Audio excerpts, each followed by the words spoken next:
ఇది చాలా master stroke గానే చెప్పాలి. నిజానికి రాహుల్ గాంధీ పదే పదే ఎలక్షన్ ఫ్రాడ్ జరిగింది, ఓటర్లని ఎక్కువ మంది నమోదు చేశారు అని మహారాష్ట్ర ఎలక్షన్స్ అప్పుడు ఆయన వాదించారు. అండ్ ఇప్పుడు బీహార్లో కూడా అదే జరగబోతుందని కూడా మొన్న అన్నారు. ఎలక్షన్ కమిషన్ చాలా స్పష్టంగా చెప్పింది, నిజానికి ఎక్కడ ఫ్రాడ్ జరిగిందో చెప్పండి, క్లియర్గా మేము కూడా రెక్టిఫై చేయడానికి రెడీగా ఉన్నాం, మీరు చెప్పండి అని చెప్తుంటే మాత్రం వీళ్ళేమో మొహం చాటేస్తున్నారు. అంతకుముందు ఈవీఎంలు అనేది ఇప్పుడు ఓటర్ టర్న్అవుట్కి వచ్చింది. ఇప్పుడు ఇంకా దేనికి వెళ్తారో తెలియదు. బట్ ఎస్, ఈ అన్ని కన్ఫ్యూజన్స్ క్రియేట్ చేస్తున్న టైంలో ఒక కీలకమైన నిర్ణయాన్ని ఎలక్షన్ కమిషన్ తీసుకున్నట్టుగా తెలుస్తోంది. అదేంటంటే ఎవరైనా సరే ఇప్పటివరకు ఓటర్ నమోదు ప్రక్రియకు సంబంధించి ఇప్పటివరకు ఓటర్ లిస్టులోకి వచ్చిన వాళ్ళు, ఓటర్ ఐడి ఉన్న వాళ్ళు అందరూ కూడా వాళ్ళ బర్త్ ప్రూఫ్ ని చూపించాలి అని అది పెట్టారు నిబంధన. Correct. And so that birth proof కూడా దానికి డీటెయిల్స్ ఉన్నాయి, ఒకసారి ఎక్స్ప్లెయిన్ చేయండి సార్. అండ్ దీనివల్ల ఇల్లీగల్ ఇమిగ్రెంట్స్ ఎవరెవరు ఉన్నారో వాళ్ళని ఫైండ్ అవుట్ చేసి, రోహింగ్యాలా ఇంకోరో వాళ్ళందరినీ ఫైండ్ అవుట్ చేసి వాళ్ళందరినీ ఈ ఓటర్ లిస్ట్ నుంచి ఎలిమినేట్ చేయడానికి అవకాశం వస్తుంది అనేది అనిపిస్తోంది. సో క్వైట్గా ఎన్ఆర్సీలు ఎన్పిఆర్లు ఏం చేయకుండానే క్వైట్గా వాళ్ళ పాత్రని ఎలక్షన్స్లో తగ్గించడం అనేది, ఇల్లీగల్ ఇమిగ్రెంట్స్ పాత్రను తగ్గించడం అనేది ఇట్స్ ఎ మాస్టర్ స్ట్రాటజీ. ఒకసారి can you please explain sir? అది కూడా మన అగైన్ తెలుగు మీడియా కానీ ఏ మీడియా కానీ చెప్పరు, ఎవరికి ఇది గురించి ఆలోచించిన కూడా. ఈ డిసిషన్ బేసిక్లీ 2003-2004లో లాస్ట్ స్పెషల్ ఇంటెన్సివ్ రివిజన్ అని చెప్పి చేస్తారు. యూజువలీ రివిజన్ ఆఫ్ రూల్స్ నడుస్తుంది ఉంటుంది, కానీ ఇంటెన్సివ్గా చేయడం అనేది చాలా డిఫికల్ట్ అన్నమాట. ఎందుకంటే దానికి చాలా ఎక్స్ట్రా మ్యాన్ పవర్ పెట్టాల్సి వస్తుంది.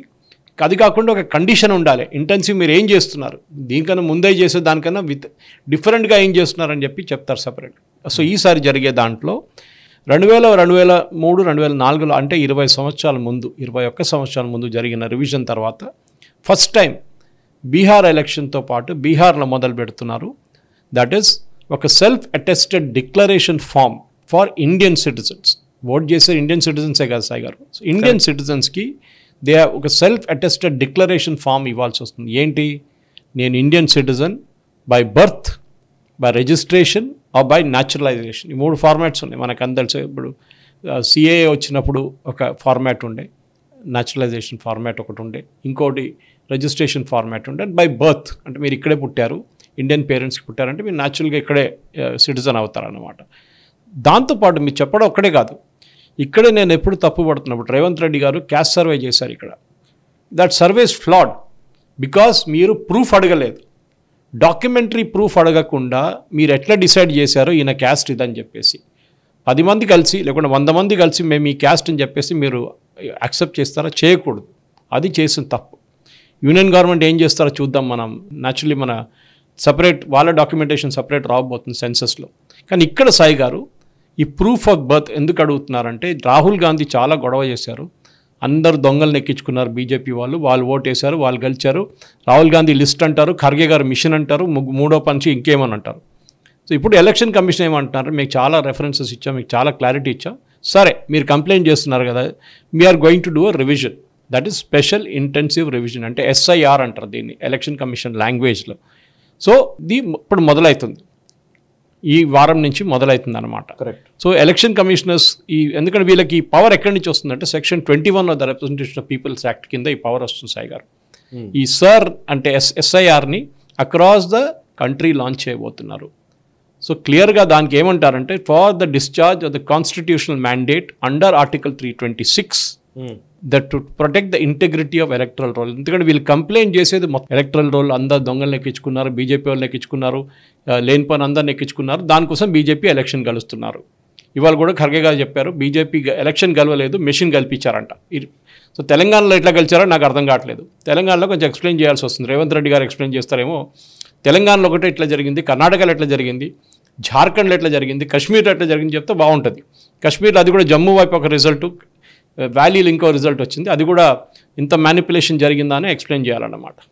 Best part is Maharashtra election. I'm sorry కొంచెం డైగ్రెస్ చేస్తున్నాను, కానీ మహారాష్ట్ర ఎలక్షన్లో ఇప్పుడు దాకా రాహుల్ గాంధీ ఇంత ఆరోపణలు చేసిన తర్వాత శరద్ పవార్ కానీ ఉద్ధవ్ ఠాక్రే ఒక్క మాట మాట్లాడలేదు దాని గురించి.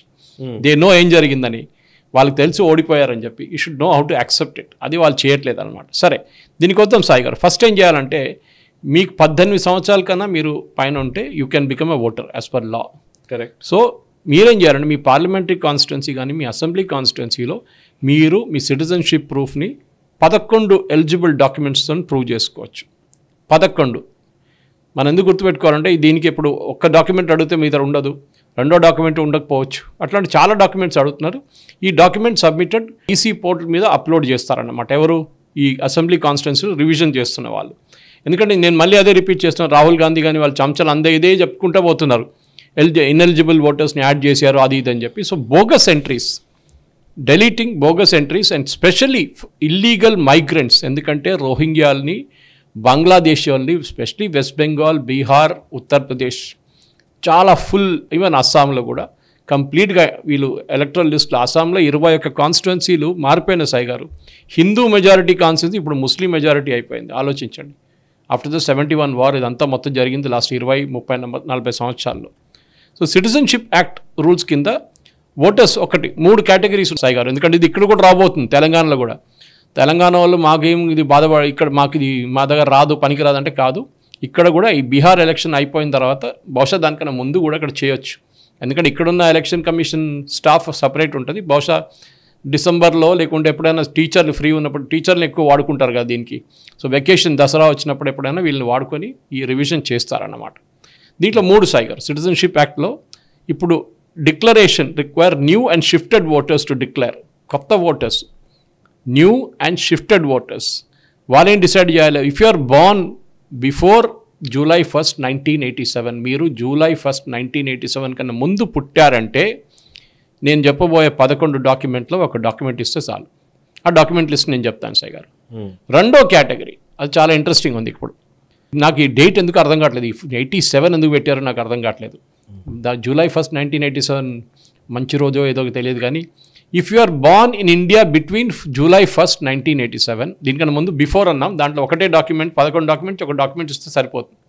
కానీ July 1st, 1987 నుంచి December 2nd, 2012 ఇట్లా పుట్టితే మీరు దెన్ మీకు మీ father document, mother document provide చేయాల్సి వస్తుంది. Father or mother.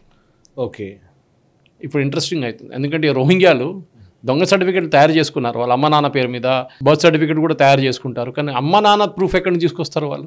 కరెక్ట్, అది మ్యాచ్ కావాలి కదా ఇక్కడ. వీళ్ళు నేను పుట్టింది వెస్ట్ బెంగాల్ మిద్నాపూర్ అంటాడు, అమ్మ నాన్న ఏమో బంగ్లాదేశ్లో పుట్టారంటారు. మళ్ళీ ఎట్లా అవుతుంది?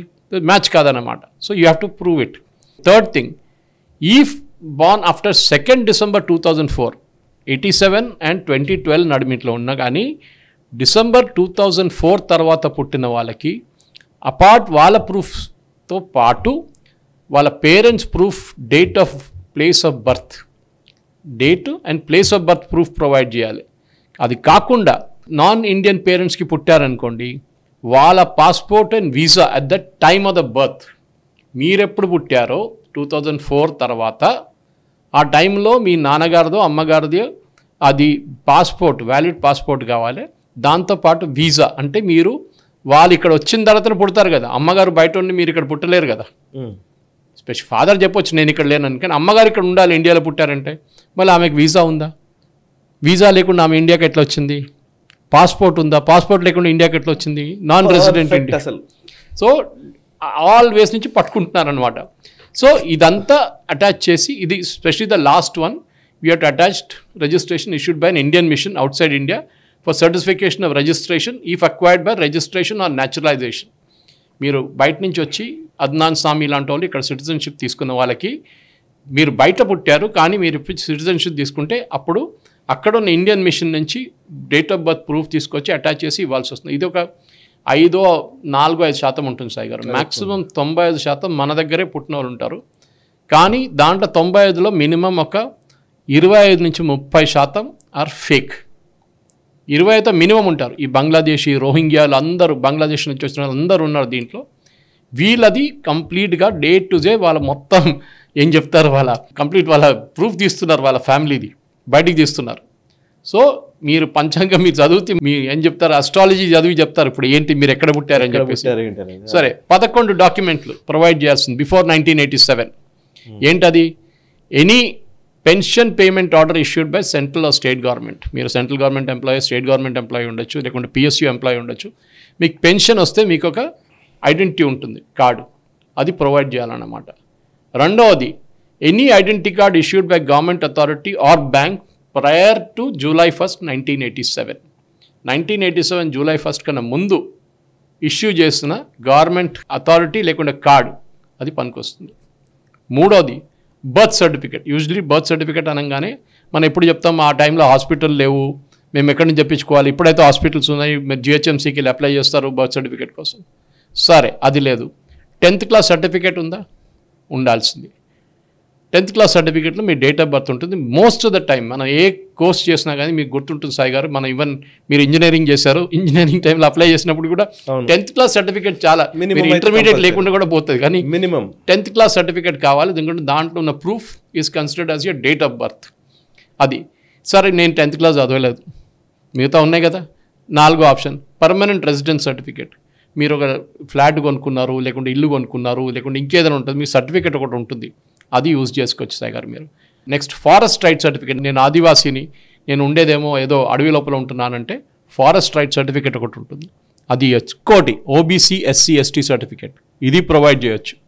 ఎన్ఆర్సీ ఎంట్రీ, అస్సాం గుర్తుంటుంది సాయి గారు మీకు, అస్సాంలో ఎన్ఆర్సీ ఉండే, అక్కడ వాళ్ళు ఎన్ఆర్సీ సబ్మిట్ చేయొచ్చు. నాన్ రెసిడెంట్ మా వచ్చిన దాంట్లో సిటిజన్షిప్ రిజిస్టర్లో ఇది ఉంది, మా పేరు ఇక్కడ ఉంది, నంబర్ ఇక్కడ ఉంది, డీటెయిల్స్ ఇక్కడ ఉంది, అన్ని డీటెయిల్స్ దాంతో సహా ఇవ్వచ్చు. Or family register prepared by state or local authority, లేకుంటే మీ పేరు మీద ల్యాండ్ ఇల్లు ఇచ్చిన స్టేట్ గవర్నమెంట్, ఆ సర్టిఫికేట్ కూడా పనికొస్తుంది, ఆ రిజిస్టర్లో ఉన్న సర్టిఫికేట్ పనికొస్తుంది అన్నమాట. ఈ 11 డాక్యుమెంట్లు ఇచ్చిన తర్వాత ఈ డాక్యుమెంట్లన్నీ వెరిఫై చేస్తారు. మీరు ఇచ్చిందంతా నిజమని చెప్పి తీసుకోరు, దే విల్ వెరిఫై ఇట్ అనమాట. వెరిఫై చేసిన తర్వాత హౌస్ టు హౌస్ విజిట్ చేస్తారు వీళ్ళు. మీరు డాక్యుమెంట్ ఇచ్చి మీరు అప్లోడ్ చేస్తే అయిపోతుంది కాదు, మీరు వచ్చిన తర్వాత కూడా మీరు మిమ్మల్ని వచ్చి చెక్ చేస్తారు మీరు ఉన్నారా లేదా అని చెప్పి. ఇక్కడే చాలా మట్టుకు డౌట్ వస్తుంది, ఎందుకంటే కేరళ లాంటి ప్లేస్లో ఈ నడిపిస్తున్న అంతా కమ్యూనిస్ట్ వాళ్ళు, కాంగ్రెస్ యూనియన్, ట్రేడ్ యూనియన్ వాళ్ళు, టీచర్స్ కానివ్వండి, బ్యాంక్ ఎంప్లాయీస్ కానివ్వండి, ఎవరైనా కానివ్వండి. ఇప్పుడు మీరు వెస్ట్ బెంగాల్ తీసుకోండి, అక్కడ మొత్తం కల్కటా నుంచి డార్జిలింగ్ దాకా మొత్తం మమతా బెనర్జీ కంట్రోల్లో ఉంటుంది. అవును, ఆమె అందరిని ఎక్కించుకుంటుంది, దాని దొంగలు అందరిని ఎక్కించుకుంటే ఓకే అని చెప్పేస్తారు, ప్రూఫ్ ఉందని కూడా చెప్పేస్తారు. లేకుంటే ఒక ఫ్యాక్టరీ తయారు చేస్తారు రేపు, ఈ బర్త్ సర్టిఫికేట్లు, ఈ ఎస్ఎస్సి సర్టిఫికేట్లు తయారు చేయడానికి, అమ్మ నాన్న సర్టిఫికేట్లు తయారు చేయడానికి, అది కూడా ఒక ఇండస్ట్రీ మొదలైతే అక్కడ కూడా. కానీ ఎక్కడో ఈజీగా పట్టుకోవచ్చు. ఇంకోటి అప్డేటెడ్ ఫోటో, మీరేదో పాత ఫోటో పెట్టారు, అది కాదు. నెక్స్ట్ ఆధార్ నంబర్, ఇది ఒక ఆప్షన్ ఉంది. ఆధార్ నంబర్ కావాలంటే పెట్టచ్చు, లేకుంటే కెన్ రిఫ్యూజ్. మొబైల్ నంబర్, అది కాకుండా పేరెంట్ అండ్ స్పౌస్ పేరు అండ్ ఎపిక్ నెంబర్, ఇదంతా ఎలక్షన్ కార్డులో మొత్తం ఉంటుంది సాయి గారు. ఆ ఫామ్లో మీరు ఫిలప్ చేస్తే, మనం ఫిలప్ చేస్తే ఇదన్నీ ఇంకోసారి అప్డేట్ అయిపోతుంది అన్నమాట. ఈ బ్లాక్ లెవెల్ ఆఫీసర్ ఈ ఫామ్స్ అన్ని తీసుకొని, ఇది ఈసీ నెట్ అని చెప్పి నిన్నటి నుంచే 3 రోజుల ముందు నుంచి ఇది మొదలైంది సాయి గారు. వీళ్ళు ఏం చేశారంటే, వీళ్ళ చాలా యాప్స్ ఉన్నాయి. ఒక state government app, central government app, central government 3 యాప్లు, ఈసీ ఎలక్షన్ కమిషన్ ఇంకొక యాప్, ఇదన్నీ కన్సాలిడేట్ చేసి ఈసీ నెట్ అని చెప్పేసి ఒక యాప్ పెట్టారు. దాంట్లో అప్లోడ్ చేస్తారన్నమాట ఇదంతా. సో ఈ స్క్రూటనైజ్ చేసి దీని తర్వాత ఈఆర్ఓ, ఎలక్షన్ రిజిస్టర్ ఆఫీసర్ ఉంటారు, ఈఆర్ఓ, అసిస్టెంట్ ఈఆర్ఓ, ఇది మొత్తం చెక్ చేస్తారు. డౌట్ వచ్చింది అనుకోండి, they will conduct a field enquiry, అంటే ఆ ఇంటికి వెళ్ళి ఇంకోసారి చెక్ చేస్తారు. మీరు ఇచ్చిన ఈ డాక్యుమెంటు కరెక్ట్ కాదో, తప్పో, లేకుంటే నిజమో కాదో, అబద్ధమో అని తెలిసిపోతుంది. అక్కడ వెళ్ళి, అమ్మ మీరు ఇచ్చిన డాక్యుమెంట్ కొంచెం క్లియర్ లేదు, మీరు క్లారిఫై చేయండి అని చెప్పి ఆ ఇంటికి వెళ్తారన్నమాట. ఇక్కడ కూడా చాలామంది పట్టుబడతారు. మా కొడుకు లేడు, మా కొడుకు అక్కడ పోయిండు, మా కొడుకు ఇక్కడ పోయిండు, మా కూతురు ఇక్కడ పోయిందని. ఈ తెలంగాణ ఆంధ్రాలో జరిగే అన్నిటికంటే పెద్ద తప్పు ఇది. మీ ఓటింగ్ మీరు ఆంధ్రాలో పెట్టుకుంటారు, మీరు అక్కడి నుంచి పుట్టారండి, మీరు పనిచేస్తున్న హైదరాబాద్లో 5 సంవత్సరాలు 10 సంవత్సరాలు ఇక్కడే పనిచేస్తున్నారు, కానీ మీ ఓటింగ్ అక్కడ జరుగుతుంది, విచ్ ఇస్ ఇల్లీగల్. మీరు ఎక్కడ లాస్ట్ 6 months ఎక్కడ ఉన్నారో అక్కడ ఓటర్ మీరు ఉండాలి కంపల్సరీగా. రేపు మీరు మార్చి మీరు అక్కడిక్కడ పెడితే ఇప్పుడు ఈజీగా ట్రేస్ చేసేస్తారు మిమ్మల్ని. ఎందుకంటే ఒకటి మీ ఉద్యోగం, మీ ఎంప్లాయ్మెంట్ తెలిసిపోతుంది చాలా క్లియర్గా. మీరు ఎక్కడ ఉంటున్నారో మీ బిల్స్తో తెలిసిపోతుంది. క్రాస్ మ్యాచింగ్ చేస్తున్నారు గవర్నమెంట్, ఇప్పుడు ఐటీ డిపార్ట్మెంట్ వాళ్ళు చేస్తున్నారు చాలా మటుకు. ఎంతోమంది పట్టుబడ్డారు హైదరాబాద్లో, ఫేక్ సర్టిఫికేట్స్ ప్రొవైడ్ చేశారని చెప్పి. ఇప్పుడు ఇది కూడా అదే జరగబోతుంది. సో మన ప్రేక్షకులకు చెప్పాల్సింది ఏంటంటే, మీరు ఇప్పుడు హైదరాబాద్లో ఉన్నారంటే, కొంతమంది అంటారు మా ఊర్లో పెట్టుకోకపోతే రేపు రేషన్ కార్డు పోతుంది, అది పోతుంది. రేషన్ కార్డుతో పని లేదు. ఇప్పుడు ration card is not a proof of residence or anything. మీరు మీ ప్రూఫ్ చాలా మటుకు ఇంకా డిటర్మైన్ చేసుకోవచ్చు. కానీ మీరు చేస్తున్న తప్పు ఏంటంటే, మీ ఊర్లో మీ పేరు పెట్టుకొని you're giving a declaration in that I'm staying here from the last so many years అని చెప్పి సైన్ చేస్తున్నారు. అది లీగలీ బైండింగ్ డాక్యుమెంట్. అది గట్టి మీరు పట్టుబడితే రేపు మీ ఉద్యోగం మీద ఇంపాక్ట్ అవ్వబోతుంది దానికి. That you submitted a fraud document అని చెప్పేసి. సో మీరు ఎక్కడున్నారో Form 8 దాంట్లో ఒక ఆప్షన్ ఉంది, ఆన్లైన్లో కూడా మీరు షిఫ్ట్ చేసుకోవచ్చు. ఆన్లైన్ వెళ్ళి మీరు సబ్మిట్ చేసుకోవచ్చు. I move to this place, హైదరాబాద్కి వచ్చాను, నేను శేర్లింగంపల్లిలో ఉంటున్నాను, లేకుంటే సికింద్రాబాద్లో ఉంటున్నాను, లేకుంటే హయాత్ నగర్లో ఉంటున్నాను అని చెప్పి మీరు డీటెయిల్స్ ఇవ్వచ్చు. మీరు అడుగుతారు మళ్ళీ నాకు రెసిడెన్స్ ప్రూఫ్ ఏముందంటే, నేను రెంట్కి ఉంటున్నది కదా, నా ఎలక్ట్రిసిటీ బిల్ లేదు, ఏం లేదని చెప్తే చాలా డాక్యుమెంట్స్ మిగతా కూడా ఉన్నాయి, మీ డాక్యుమెంట్స్ సబ్మిట్ చేసి మీరు అప్లై చేయవచ్చు అన్నమాట. సో ఇది చేయాల్సిన చాలా కంపల్సరీ. కానీ దీనికి ఆల్రెడీ స్టార్ట్ అయిపోయింది. రాహుల్ గాంధీ మొదలుపెట్టారు, కాంగ్రెస్ వాళ్ళు మొదలుపెట్టారు. ఇదేంటి, దీంతో పేదోళ్ళు ఓట్ చేయలేరు అట. నాకు అది చాలా ఆశ్చర్యం అనిపించింది. పేదోళ్ళకి దీనికి సంబంధం ఏంటి సాయి గారు? బేసిక్లీ ఈ దొంగ ఓట్లు ఇప్పుడు అన్నీ బయటపడుతుంది.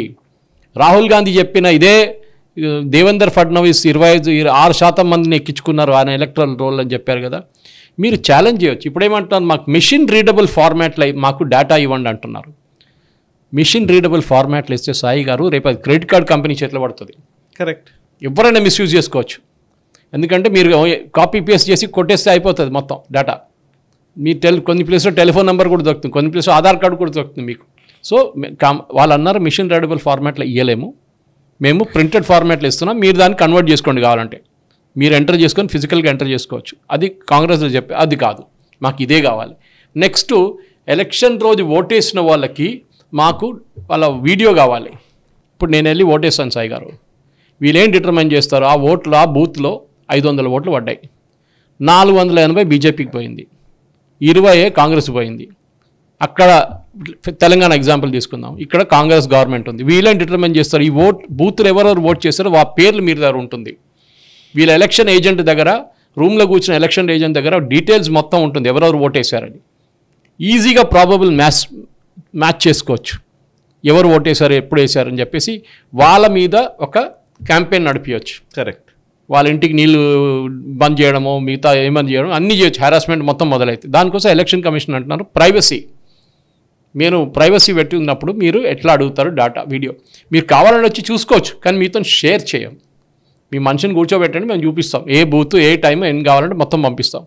వీళ్ళకి డౌట్ ఏంటంటే సైగర్ ఎప్పుడు మనకి రెగ్యులర్గా నడిచేది ఇది, 5 గంటల తర్వాత కూడా చాలామంది లైన్లో ఉంటారు, ఎస్పెషలీ రూరల్ ఏరియాస్లో. అవును, పొద్దున పొలాలకి వెళ్తారు, లేకుంటే పొలాలకి వెళ్ళినప్పుడు ఓట్ వేయరు. ఆ టైంలో పొద్దున వెళ్ళిపోతారు 7 గంటల టైంలో, సాయంత్రం ఒక 3:30 4 అన్నీ ఫినిష్ చేసి వచ్చి కాలు చేతులన్నీ అడిగేసుకొని బూత్కి వస్తారు. వాళ్ళు వచ్చి 4 గంటలకు 4:30కి లైన్లో నిలబడతారు. యాజ్ పర్ ఎలక్షన్ కమిషన్ లా 5 గంటలకు ఎవరో లైన్లో ఉన్నారో they can vote till what ever time. అది 7 కూడా కావచ్చు, 8 కూడా కావచ్చు. వీళ్ళు ఓట్ చేసిన దానికే రాహుల్ గాంధీకి డౌట్. అదే స్పైక్ ఆఫ్ ఓటింగ్ తెలంగాణలో జరిగింది, అదే స్పైక్ ఆఫ్ ఓటింగ్ జార్ఖండ్లో జరిగింది, అన్ని ప్లేసుల్లో అదే చాలా వరకు జరుగుతుంది. ఎందుకంటే వీళ్ళ ఎలక్షన్ ఫేవరబుల్ రిజల్ట్స్ వస్తేనేమో 17C ఫామ్లో వీళ్ళ ఏజెంట్ సైన్ చేస్తారు. లాస్ట్ 8 గంటల దాకా ఉన్న ఏజెంటు సైన్ చేసి వెళ్ళాలి, నేను ఇంతమంది ఓటేశారు ఈ బూత్లో అని చెప్పేసి. సైన్ చేసినప్పుడు మళ్ళీ మీ ఏజెంట్ సైన్ చేసినప్పుడు మీకు ఎందుకు డౌట్ అండి? అంటే మీ ఏజెంట్ మీద మీకు డౌట్ వస్తుందా? ఇప్పుడు మీ ఏజెంట్ 8 గంటలకు కూర్చోడు, అక్కడ వెళ్ళిపోతారా దానికన్నా ముందు? ఇది ఎందుకంటే పాయింట్ బై పాయింట్ ఎన్నిసార్లు క్లారిఫికేషన్ ఇచ్చిన తర్వాత కూడా సేమ్ రిపీట్ చేసుకుంటూ పోతున్నారు. ఆ భజన ఎవరు పాడుతున్నారు? కేసీ వేణుగోపాల్, మల్లికార్జున్ ఖార్గే. ఈ వాట్సాప్ మెసేజ్లు అది అన్నిటికంటే బెస్ట్ సాయి గారు. ఇప్పుడు ఎమర్జెన్సీ గురించి ఒక ట్వీట్ ఇవాళ పొద్దు నుంచి మొదలైంది. బిలీవ్ చేయరు, సేమ్ మెసేజ్, ఒక్క వర్డ్ ఎక్కడెక్కడ లేకుండా మల్లికార్జున్ ఖార్గే నుంచి, సుప్రేష్ హిరాంటే నుంచి, పవన్ ఖేరా నుంచి, జయరాం రమేష్ నుంచి అందరదే ట్వీట్ చేస్తున్నారు కేసీ వేణుగోపాల్. నేను కేసీ వేణుగోపాల్కి చెప్పాను, ట్వీట్ చేశాను, ఒక సెంటెన్స్ అయినా మార్చండి, మీ వాళ్ళకి చెప్పండి, మీకైతే ఇంగ్లీష్ రాదు, ట్వీట్ చేయలేరు మీరు, సెంటెన్స్ అయినా మార్చమని చెప్పండి మీ టీం దగ్గర అని చెప్పాను. అదే వాట్సాప్ మెసేజ్ తీసుకుని అందరు ట్వీట్ కొడుతున్నారు. మోదీ ఎమర్జెన్సీ పెట్టారంట. మోదీ ఎమర్జెన్సీ పెడితే మీ ట్వీట్ ఎట్లా చేస్తారండి? ఇందిరాగాంధీ ఎమర్జెన్సీ పెడితే పేపర్ బంద్ అయిపోయింది, అన్ని పేపర్లు బంద్ అయ్యాయి, ఆల్ ఇండియా రేడియో వాళ్ళ చేతిలో ఉండి, దూరదర్శన్ వాళ్ళ చేతిలో ఉండే. అప్పుడు మీరు ఇప్పుడు అంటున్నారు ఎమర్జెన్సీ, మోదీ 11 సంవత్సరాల నుంచి ఎమర్జెన్సీ పెట్టారు. ఎమర్జెన్సీ పెడితే మీరు ఎట్లా ప్రెస్ కాన్ఫరెన్స్ పెడుతున్నారు, ఎట్లా ఆర్టికల్స్ రాస్తున్నారు ప్రెస్లో? సోనియా గాంధీ ఇంత పేజ్ ఆర్టికల్ రాసింది సోనియా గాంధీ. ఆలోచించండి, సోనియా గాంధీ ఇంత పెద్ద ఇండియన్ ఎక్స్ప్రెస్, అది కూడా ఓన్లీ ఇండియన్ ఎక్స్ప్రెస్లో ఆర్టికల్స్. రాహుల్ గాంధీ విదేశాలు తిరుగుతున్నాడు, ఇక్కడ జోడో యాత్రలు చేశాడు. సో ఇదే సాయి గారు. సో ఇప్పుడు ఏమైపోయిందంటే బీహార్ ఎలక్షన్ ఈవెన్ తేజస్వి వాళ్ళు అబ్జెక్ట్ చేశారు, యాదవ్ చేయకూడదు. ఎందుకు చేయకూడదండి? లీగల్ కదా, వీఆర్ జస్ట్ చెకింగ్, డాక్యుమెంట్ అడుగుతున్నాం, ఎలక్ట్రల్ రోల్ ఉంది, ఇంకా ఎలక్షన్ అనౌన్స్ కాలేదు. అప్పుడంటే మీకు ఎందుకు డౌట్? ఎందుకు? ఎలక్షన్ అనౌన్స్ చేసిన తర్వాత చేస్తే మీరు అప్పుడు కూడా డౌట్ అడగొచ్చు, ఎందుకు చేస్తున్నారు ఇప్పుడు అని. ఎలక్షన్ ఇంకా దూరం ఉంది, ఇంకా అనౌన్స్ కూడా చేయలేదు. So we're revising the rules. మీరు కూడా రండి మాతో పాటు కావాలంటే, మీకు కాపీ ఇస్తారు కదా దానికి తర్వాత ఇమీడియట్గా మీరు చెక్ చేసుకోవచ్చు, మీరు అబ్జెక్షన్స్ ఫైల్ చేసుకోవచ్చు. ఇదంతా కాంగ్రెస్కి ఇచ్చారు మహారాష్ట్రలో, అప్పుడు కూడా వాళ్ళు ఏం చేయకుండా ఎలక్షన్ ఓడిపోయిన తర్వాత కథ మార్చేశారు. ఇదే ఓటింగ్ స్పైక్ సాయి గారు, దీనికన్నా ముందున్న ఎలక్షన్ కాంగ్రెస్ వాళ్ళు కలిసిన ఎలక్షన్లో ఉంది స్పైక్ ఉండే. అప్పుడు ఏం చెప్తారండి? అప్పుడు మీకు ప్రాబ్లం లేదు, ఎందుకంటే మీరు గెలిచారు అప్పుడు ఎలక్షన్. ఇప్పుడు బీజేపీ గెలిచిందని చెప్పి మీరు కథను మొదలుపెట్టారు, ఎలక్ట్రల్ రోల్స్ బాగా మ్యానిపులేట్ చేశారు. మీరు నిద్రపోతున్నారా? మీరు ఇప్పుడు ఎలక్ట్రల్ రోల్స్ అంటున్నారు కాబట్టి సార్, దానికి బీహార్కేనా ఇది అప్లై చేసేది? అండ్ యాక్చువల్లీ ఇప్పుడు తెలంగాణ హైకోర్టు కూడా స్థానిక సంస్థల ఎలక్షన్స్ నిర్వహించాలి, దానికి 30th సెప్టెంబర్ డెడ్ లైన్ అని చెప్పింది. సో బేసికలీ ఇప్పుడు ఆల్రెడీ ఒకరిద్దరు మంత్రులు కూడా ఏ క్షణమైనా ఏ వారం రోజుల లోపల నోటిఫికేషన్ రావచ్చు అని కూడా స్టేట్మెంట్లు ఇచ్చారు. సో స్థానిక ఎలక్షన్స్కి సంబంధించి కూడా ఇప్పుడు ఈ స్థానిక ఎలక్షన్స్లో తెలంగాణ జరగబోయే స్థానిక సంస్థల ఎలక్షన్స్లో కూడా ఈ ప్రక్రియ అమలు చేస్తారా, లేకపోతే అది సాధ్యం కాదు? ఈ లోకల్ ఎలక్షన్స్ ఉండవు సాయి గారు, ఎందుకంటే టైం లేదు. ఇక్కడ కూడా చాలా మంది ఉన్నారు కదా, ఇక్కడ ఉన్నారు. నెక్స్ట్ అసెంబ్లీ ఎలక్షన్ అయితే ఇప్పుడు లేదు, లోక్సభ ఎలక్షన్ కూడా చాలా దూరం ఉంది. కానీ రివిజన్ మొదలవుతుంది ఇప్పటి నుంచి. ఓకే, ఈ ఎస్ఐఆర్ అనేది కాన్సెప్ట్ మొదలవుతుంది ఇప్పుడే, అది ఆగదు. మీకు ఎలక్షన్ ఉందో లేదో అది దాంతో సంబంధం లేదు. కానీ బహుశా ఈ లోకల్ ఎలక్షన్ అయిన తర్వాత ఇమీడియట్లీ తెలంగాణలో ఇంప్లిమెంట్ చేస్తారు. మిగతా స్టేట్లో ఆల్రెడీ స్టార్ట్ చేసేసారు. బీహార్ ఫస్ట్, మిగతా state they can already do అనమాట. ఎందుకంటే ఈ డెడ్ లైన్ కూడా ఇన్ని రోజుల నుంచి ఎలక్షన్ నడిపించకుండా అట్లనే పెట్టి పాత సర్పంచ్లందరూ వాళ్ళ టర్మ్ అయిపోయింది, వాళ్ళు కోర్టుకు వెళ్తే జరిగిందన్నమాట ఈ జడ్జిమెంట్. ఈ వీడియో మీకు నచ్చినట్టయితే లైక్ చేయండి, 10 మందికి షేర్ చేయండి. అలాగే కామెంట్ల రూపంలో మీ అభిప్రాయాలను మాతో పంచుకోండి. Nationalist hub group of channels ను సబ్స్క్రైబ్ చేసుకుని తెలుగునాట జాతీయవాద జర్నలిజాన్ని ప్రోత్సహించండి. ఈ వీడియో కింద ఉన్న బెల్ ఐకాన్ పై క్లిక్ చేయడం మర్చిపోవద్దు.